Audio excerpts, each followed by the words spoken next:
Представьте, вы выбираете хороший пятизвездочный отель в Египте. Смотрите цены на одну неделю – дорого. Но стоит передвинуть вылет на несколько дней или проверить 8, 9 и 10 ночей, и итоговая стоимость может заметно измениться.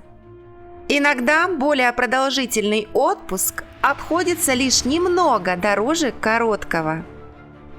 Почему?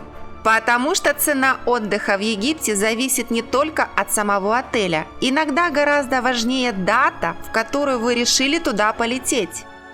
И в течение года действительно есть периоды, когда спрос проседает, самолеты нужно заполнять, а отелям нужны гости. Именно тогда и появляются самые интересные предложения. Но здесь есть важный момент. Не существует волшебной даты, когда абсолютно все туры внезапно становятся дешевле на 30, 40 или 50%. Цена зависит от страны вылета, аэропорта, туроператора, школьных каникул, конкретного отеля и даже продолжительности поездки.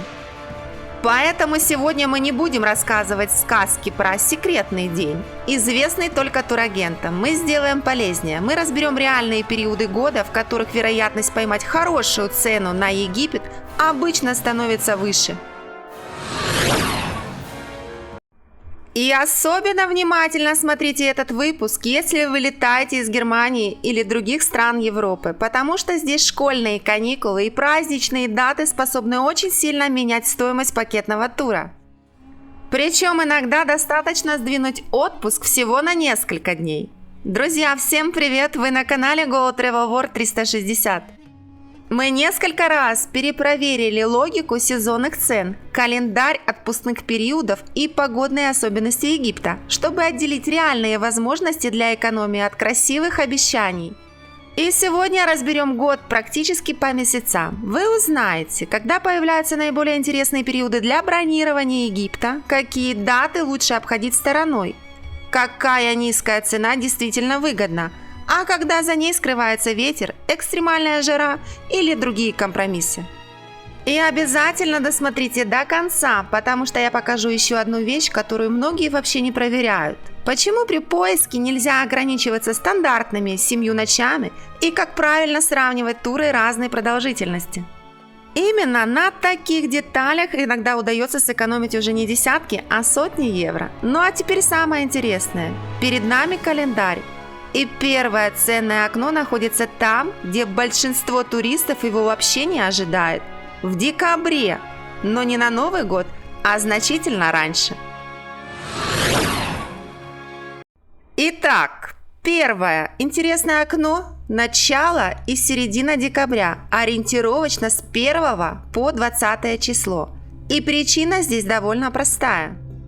До рождественских и новогодних каникул еще остается несколько недель. Дети учатся, многие заканчивают рабочий год, закрывают проекты, готовятся к праздникам. И массовый туристический поток еще не достиг своего зимнего пика. А самолеты и отели при этом никуда не исчезают. Поэтому в отдельные даты начала и середины декабря действительно можно увидеть предложения заметно интереснее, чем на Рождество и Новый год.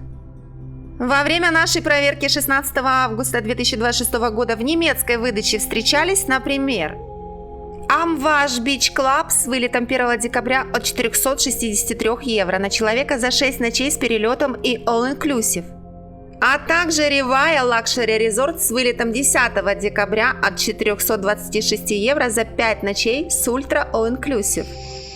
Это не обещание такой же цены в день вашего поиска, а наглядное подтверждение того, что перед рождественским пиком действительно появляются доступные предложения. И вот здесь начинается самое интересное.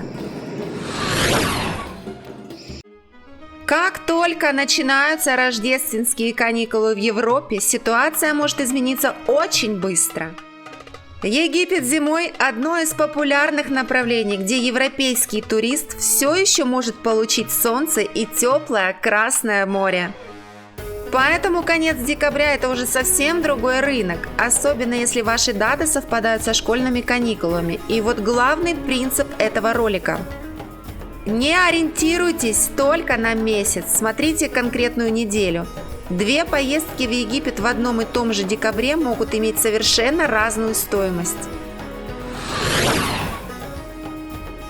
Но дешевая цена ничего не значит, если половину отпуска вы будете сидеть возле бассейна в кофте. Поэтому сразу поговорим о погоде. В декабре в Египте уже начинается зима, но египетская зима – это совсем не европейский декабрь. В Хургаде зимой днем обычно около 22-25 градусов, а температура воды в Красном море держится примерно около 22 градусов. Для многих этого достаточно для пляжа и купания, но ощущение сильно зависит от ветра и расположения отеля. При этом после захода солнца становится ощутимо прохладнее, и появляется еще один фактор – ветер. Поэтому зимой выбор курорта и даже конкретной бухты становится намного важнее, чем летом. Если ваша главная цель – море и пляж, в декабре особенно внимательно смотрите на Шарм-эль-Шейх и расположение конкретного отеля. Защищенная от ветра бухта иногда оказывается важнее лишней звезды на фасаде. Можно взять великолепную пятерку по привлекательной цене, но если она стоит на открытом ветру, впечатление от зимнего Египта будет совсем другим. Поэтому наше первое окно выглядит так. Ориентировочно 1-20 декабря до рождественского пика. Плюсы. Более спокойная обстановка перед праздниками, возможность найти интересные цены, теплое Красное море и отсутствие экстремальной жары. Но есть и компромисс. Короткий световой день, прохладные вечера и возможный ветер. А теперь переходим к периоду, который потенциально может быть еще интереснее. Но именно здесь есть один серьезный подвох, и о нем прямо сейчас. Второе окно открывается после окончания новогоднего ажиотажа, праздники закончились, большинство туристов возвращается домой, дети в школу, взрослые на работу. А после декабрьских покупок, подарков и новогодних путешествий многие семьи вообще не планируют новый отпуск. И Египет входит в один из наиболее интересных периодов для тех, кому цена важнее идеальной погоды. Особенно внимательно я бы смотрела предложения примерно с 10-15 января и до конца месяца. Для Германии точная дата зависит от федеральной земли. Рождественские каникулы могут продолжаться примерно до 6-9 января. Для туристов из стран бывшего СССР безопаснее ориентироваться на период после завершения новогодних выходных и школьных каникул.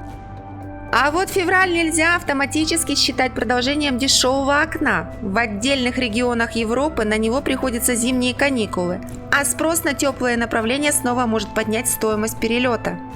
Но сейчас будет очень важное предупреждение. Не покупайте январский Египет только потому, что увидели красивую цену. Январь и февраль – это уже полноценная египетская зима. На солнце может быть очень приятно, можно загорать, можно купаться, но как только солнце начинает уходить, ощущения меняются. А главный враг зимнего отдыха в Египте даже не температура, это ветер. Именно поэтому два туриста, прилетевшие в Шарм-эль-Шейх в одну и ту же неделю, могут вернуться домой с совершенно разными впечатлениями. Один скажет: отличная погода, купались каждый день, а второй: больше зимой в Египет никогда. И оба могут говорить правду, потому что один выбрал защищенную бухту, а другой – отель на открытом ветреном побережье.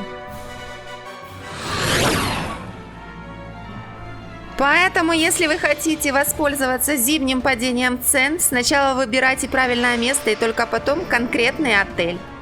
Для Шарм-эль-Шейха особенно интересны защищенные от северных ветров районы и бухты, а вот с открытыми участками побережья зимой нужно быть осторожнее. Особенно если вы едете ради снорклинга и Красного моря. Потому что дешевый пятизвездочный отель теряет весь смысл, если несколько дней подряд вход в море с понтона ограничен из-за ветра и волн.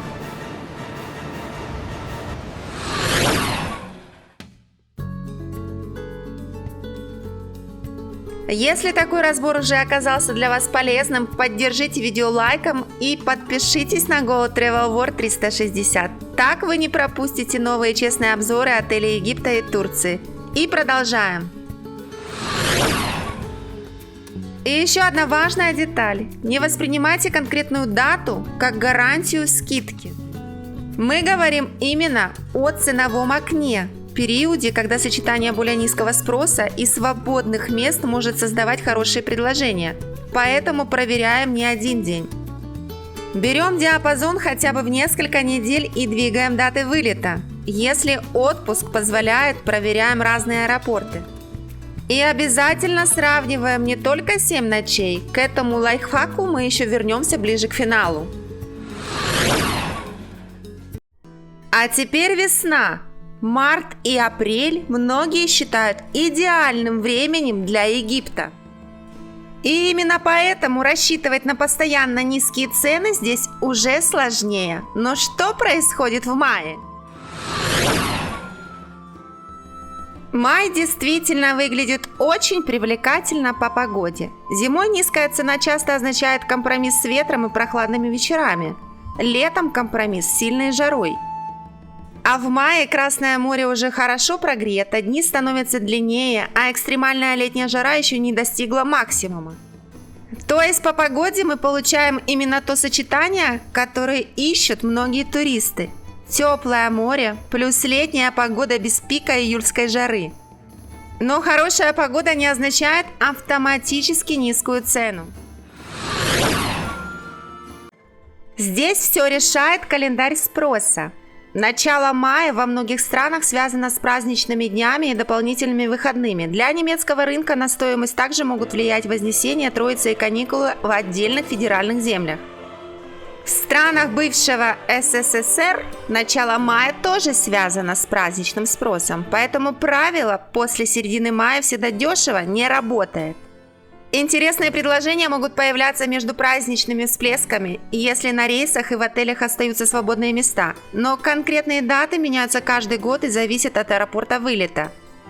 Мы ищем не магическое число в календаре, а короткий промежуток между пиками спроса. Именно в мае особенно важно сначала открыть календарь праздников и школьных каникул своего региона, а затем не привязываться к одному дню вылета. Если можете вылететь не в субботу, а, например, во вторник или среду, проверяйте. Если рядом несколько аэропортов, сравнивайте. Для Германии это особенно актуально. Цена одного и того же пакетного тура из Дюссельдорфа, Франкфурта, Берлина, Ганновера или Лейпцига может отличаться. И иногда поездка на машине до другого аэропорта окупается уже на стоимости тура. Но обязательно считайте все целиком. Бензин, парковку, возможную ночевку и время в дороге. Экономия в 100 евро перестает быть экономией, если ради нее приходится потратить 150. Поэтому май я бы обязательно включила в поиск, если хочется комфортной погоды. Но относить его к гарантированно дешевым периодам было бы неправильно. Сначала проверяем праздники и каникулы, затем сравниваем несколько дат и аэропортов. И только после этого делаем вывод. Но дальше будет период гораздо более спорный. И именно поэтому там иногда появляются очень заманчивые цены. И вот мы добрались до периода, который вызывает больше всего споров. Разгар лета. На первый взгляд это звучит нелогично. В Европе школьные каникулы, миллионы людей уходят в отпуск, самолеты заполнены. Почему Египет вообще должен становиться дешевле? Потому что летом у европейского туриста появляется огромный выбор. Турция, Греция, Испания, Италия, Кипр и другие средиземноморские направления. Чтобы получить солнце и теплое море, лететь в Египет уже не обязательно, а главное, в июле и августе в Египте очень жарко. Именно поэтому часть туристов сознательно исключает Красное море из летнего отпуска. Спрос на сам Египет меняется, и на отдельных датах и отелях появляются привлекательные предложения. Но одновременно школьные каникулы могут сделать перелет настолько дорогим, что вся экономия на гостинице исчезает. Для вылетов из Германии в первую очередь стоит проверять июнь для начала массовых летних каникул, а также конец августа и сентябрь после окончания каникул именно в вашей федеральной земле. Иногда именно летом можно позволить себе категорию отеля, которая в более комфортный сезон стоила бы значительно дороже. Но здесь я вообще бы не покупала тур, пока не ответила себе на один вопрос. Как вы переносите сильную жару? Летом дневная температура на курортах регулярно уходит далеко за 30 градусов, а в отдельные периоды может приближаться к 40 и превышать эту отметку. Для одного человека это рай, море теплое, никаких кофт, вечером можно гулять в футболке, для другого такой отдых превращается в постоянный поиск кондиционера. Особенно тяжело могут даваться длительные прогулки и экскурсии под открытым солнцем, поэтому летняя скидка имеет смысл только тогда, когда такой климат подходит именно вам. Еще есть один интересный нюанс. Одинаковая цифра на термометре в Хургаде и Шарм-эль-Шейхе может ощущаться по-разному. Хургада расположена на более открытом побережье, и ветер с моря способен немного облегчать восприятие жары. В некоторых защищенных бухтах Шарм-эль-Шейха воздуха и ветра может ощущаться меньше, и при очень высокой температуре это становится заметно. Но превращать это в правило, летом Хургада хорошая, а Шарм плохой, тоже нельзя. Все зависит от конкретной погоды, расположения отеля и вашей переносимости жары.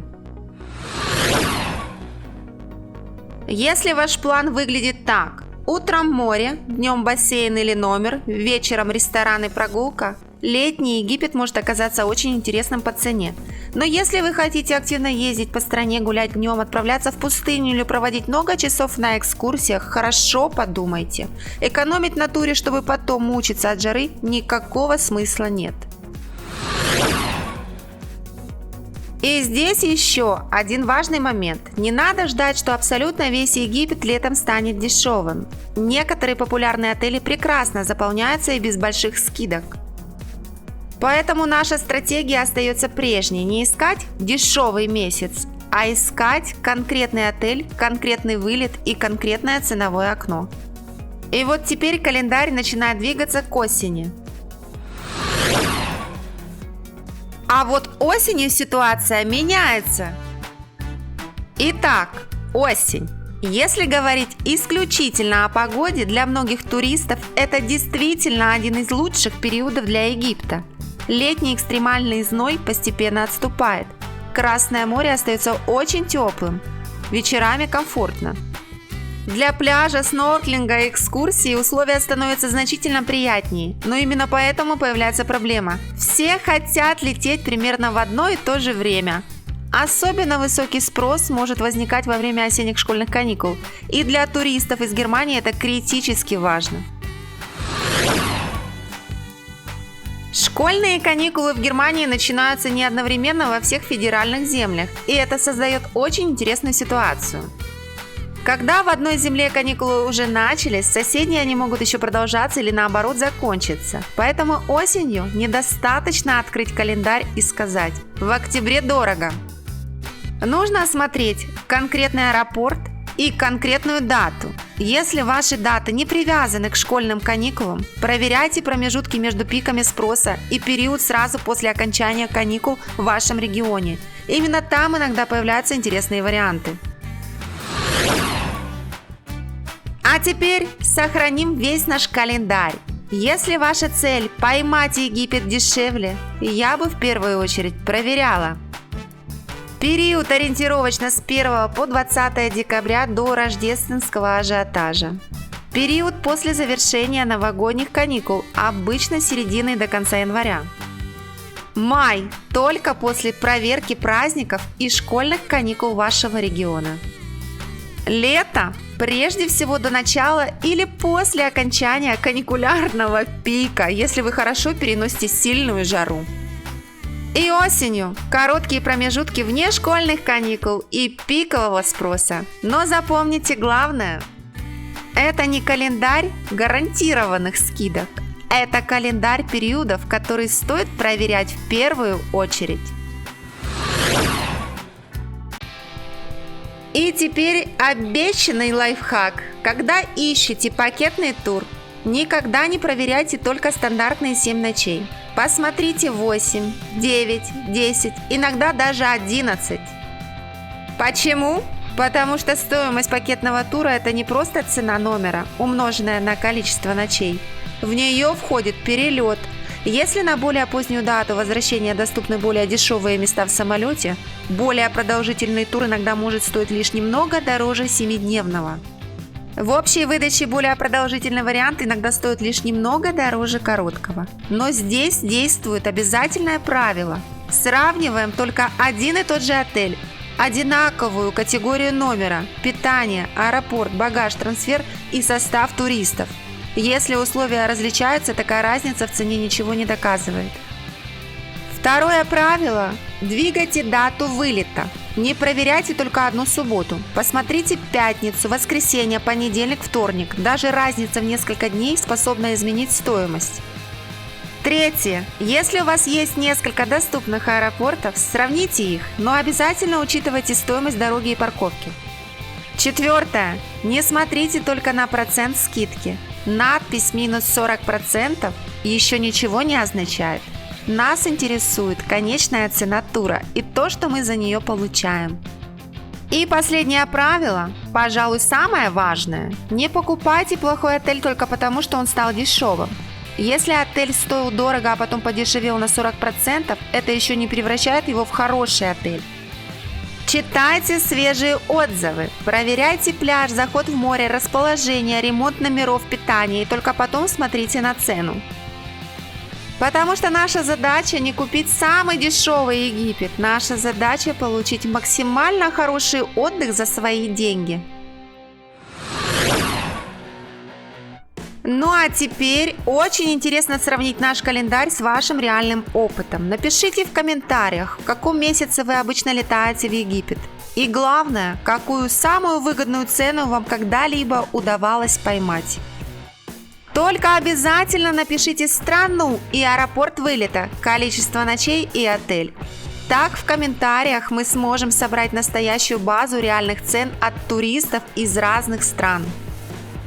Если наши проверки помогают вам выбирать отели и не переплачивать за путешествия, вы можете поддержать канал через спонсорство. Сейчас спонсорство можно попробовать бесплатно в течение месяца, а затем оно стоит от 2 евро. Спонсоры также получают возможность смотреть новые ролики раньше общего выхода.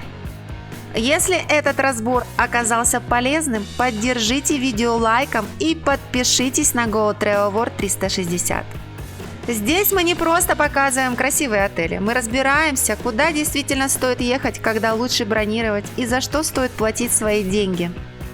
Впереди новые рейтинги отелей Египта и Турции, сравнение курортов и практические советы для путешественников. Спасибо, что были с нами и до встречи в новом путешествии. А сейчас пока-пока!